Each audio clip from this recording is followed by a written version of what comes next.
Shalom, adik-adik sekolah minggu yang dikasihi oleh Tuhan. Selamat hari Minggu. Selamat bertemu kembali dengan saya, Pendeta Desi Parwanto. Saya mau membagikan firman Tuhan tentang kebaikan hati yang tetap terjaga, yang dikutip dari kitab Kejadian pasal yang ke-50, ayatnya yang ke-15 sampai ayatnya yang ke-21. Adik-adik sekolah minggu yang dikasihi Tuhan, siapa di antara kita di sini yang masih bermusuhan? Atau siapa di antara kita di sini yang masih memelihara kebencian dalam hatinya terhadap mungkin temannya, atau mungkin abangnya, atau mungkin adiknya karena merasa kesal? Dalam hatinya dia katakan, kapan nanti ada kesempatan ku balas dia. Begitu. Ada di sini? Mudah-mudahan tidak ada ya. Iya, karena Tuhan tidak suka dengan anak-anak yang memelihara dendam, memelihara kebencian. Yang Tuhan inginkan adalah kita tetap menjaga hati agar kita menjadi anak-anak sekolah minggu yang membuang jauh-jauh kebencian dari hidup kita, yang membuang jauh-jauh kebencian dari diri kita, karena itu tidak baik. Anak-anak Tuhan yang dikasihi, Pak Pendeta mau lanjutkan lagi kisah tentang hidup Yusuf. Waktu itu Yusuf akhirnya tidak lagi bisa menahan hatinya, menahan diri untuk tidak memberitahukan tentang siapa dirinya sebenarnya di hadapan keluarganya, saudara-saudaranya. Jadi waktu itu pun dia menyuruh seluruh orang yang ada di ruangan makan itu untuk keluar, terlebih untuk orang-orang Mesir. Hanya tinggal Yusuf bersama dengan saudara-saudaranya. Lalu dia buka baju kebesarannya, lalu dia katakan, masih hidupnya Bapak. Alangkah terkejutnya mereka, aku ini Yusuf.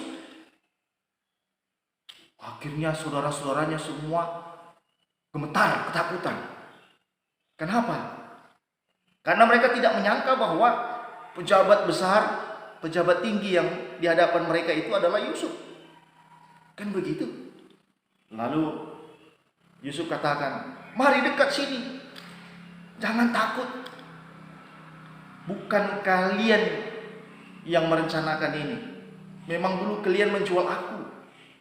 Tetapi untuk maksud inilah Tuhan memeliharakan kehidupan kita, memeliharakan kehidupan seluruh keluarga dan kaum kita. Aku mendahului kamu sampai di Mesir ini untuk maksud agar Allah memeliharakan kehidupan bangsa kita. 2 tahun sudah terjadi kelaparan dan masih ada waktu 5 tahun lagi. Jadi adik-adik yang terkasih dalam Kristus Yesus, ketakutan keluarganya Yusuf ini begitu hebat dalam hati mereka.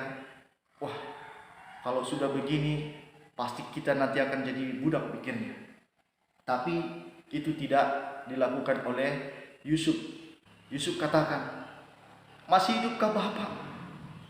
Jemputlah, biar kita tinggal sama-sama di sini di Mesir ini, katanya. Karena bencana kelaparan ini masih akan cukup panjang, 5 tahun lagi, kata Yusuf. Jadi adik-adik yang terkasih dalam Kristus Yesus, ayah mana yang tidak bangga melihat anaknya yang berhasil sukses, bahkan menjadi orang yang diberkati oleh Tuhan. Yakub menjadi bapak yang sangat bangga ketika melihat dan menyaksikan Yusuf anaknya yang selama ini dia kira sudah mati beberapa tahun yang lalu karena dimangsa oleh binatang buas. Akan tetapi ternyata di luar perkiraannya, Yusuf masih hidup dan telah menjadi orang penting, pejabat tinggi di negeri Mesir. Adik-adik yang terkasih dalam Kristus Yesus, singkat cerita akhirnya Yakub bersama dengan keluarganya, anak-anaknya yang lain, anak-anak atau cucu-cucunya, semuanya dibawa ke Mesir dan tinggal bersama-sama di Mesir dengan Yusuf. Mereka ditempatkan di daerah yang namanya Tanah Gosen. Di sanalah Yakub dan keluarganya, keturunannya tinggal.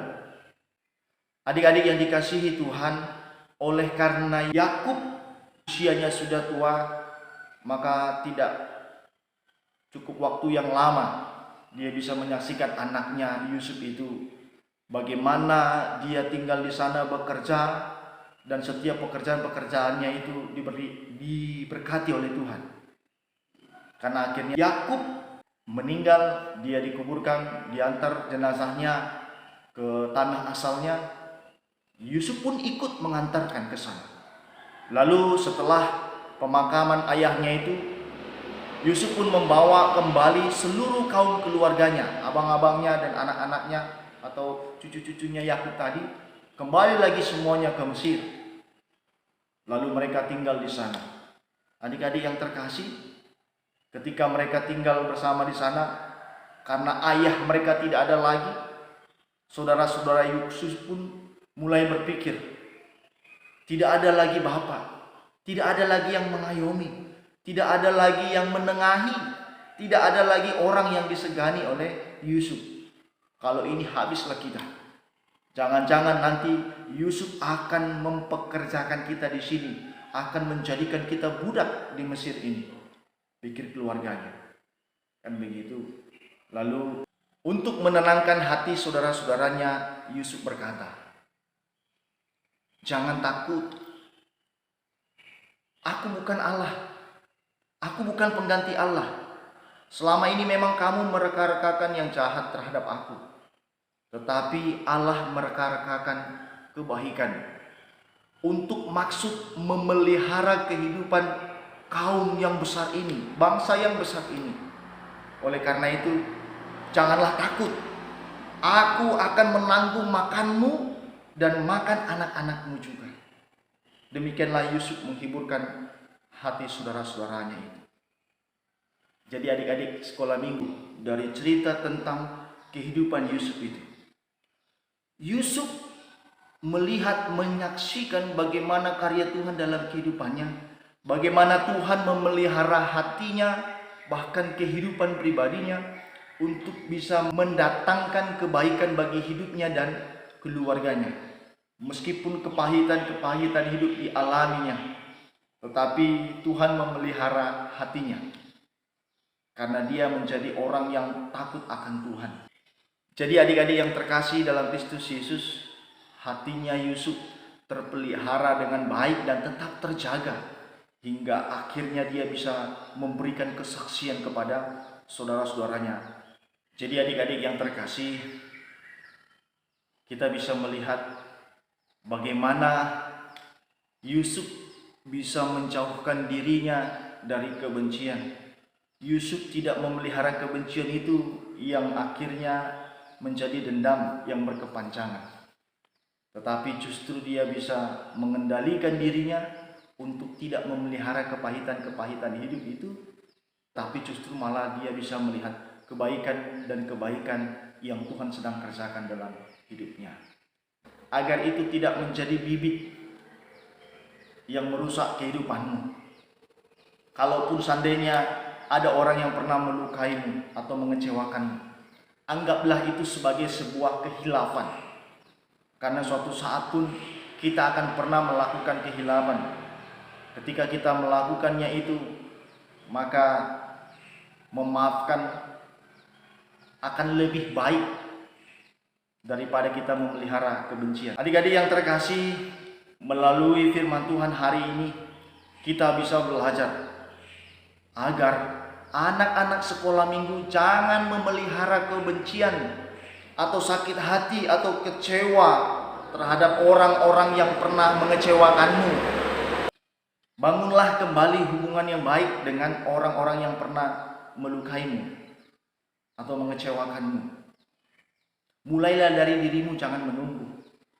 Karena kalau kita memulai dari diri kita sendiri, itu menjadi pertanda bahwa kita telah berhasil menjaga hati kita jauh dari kebencian dan dendam. Yang ketiga, Relakanlah dirimu dipakai Tuhan untuk menjadi saluran berkat bagi orang lain. Untuk menjadi berkat memang kita harus berkorban. Berkorban perasaan. Banyak hal yang akan kita korbankan seperti yang dialami oleh Yusuf itu. Jadi adik-adik yang terkasih, bila kita merelakan kehidupan kita, maka Tuhan sendiri yang akan mengubahkan kesulitan-kesulitan dalam hidup kita itu menjadi kebaikan-kebaikan yang bisa kita rasakan seperti yang dialami oleh Yusuf itu, sehingga menjadi kebaikan-kebaikan yang bisa dirasakan oleh Yusuf dan kaum keluarganya. Oleh karena itu, jaga hatimu dalam hidup takut akan Tuhan. Kiranya firman Tuhan yang menjadi perenungan bagi kita pada hari ini bisa menjadi berkat bagi kita yang mendengarkannya. Amin. Mari kita berdoa.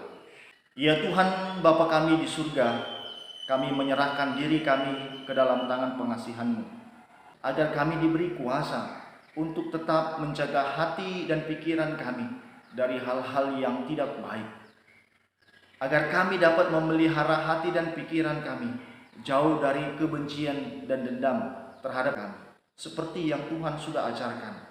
Itulah yang akan kami kerjakan di waktu yang akan datang. Terima kasih Bapa di surga. Terpuji nama-Mu, di dalam Yesus kami berdoa. Amin.